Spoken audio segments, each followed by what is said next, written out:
time for the Sabbath. I never knew. Now I know. Do I change?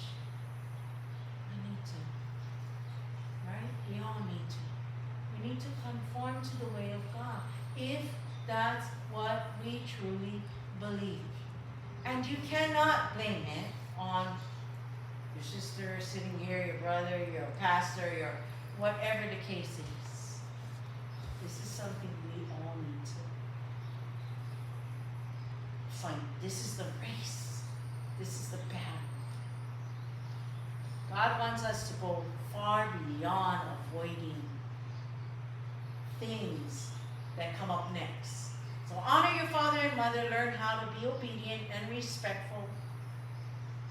And then from there, we start hitting hardcore stuff, right?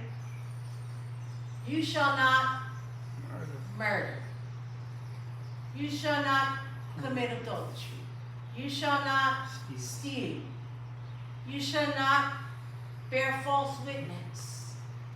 You shall not covet your neighbor.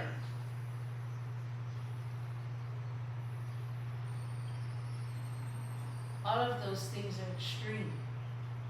But it tells us that life is a precious gift to be valued and respected.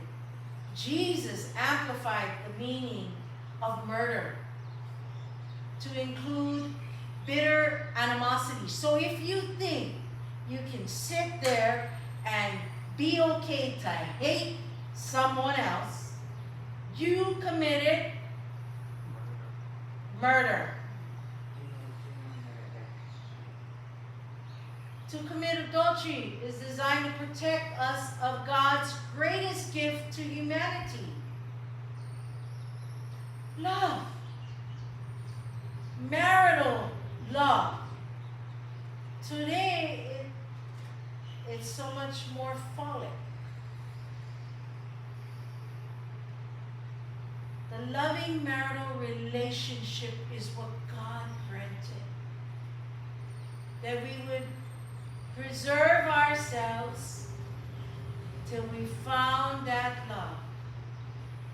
And when we do pursue a relationship between the two and find that it unites, we marry before sex.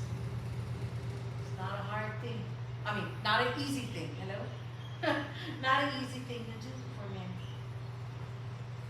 But obeying this command will have you experience what God intended in the first place. Obeying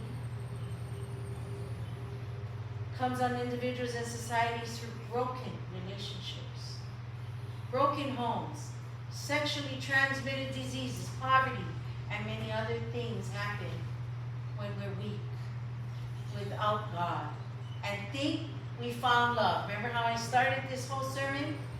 What is love? We often don't know. Forbidding stealing shows that we need to respect and appreciate the rights and the needs of others. I really miss some of the prompt behaviors that we were taught in school early on. To me, it taught how to respect one another. You had a few that did it, and most times it's because they had other underlying things happening in their lives.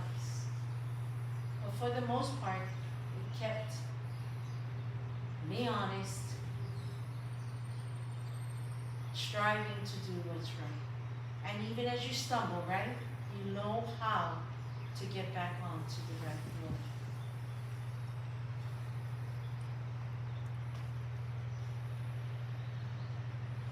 Each of the 10 Commandments reveals the attitudes and the actions that show us how to love God and our neighbor. And this is why the Apostle John tells us that whoever keeps his word, truly the love of God is perfected in him. See? You want to know what is love? Seek that. Keep the word. We don't have to act out things. Just know the word. Keep that with you every day. We should be seeking a little reading through the Word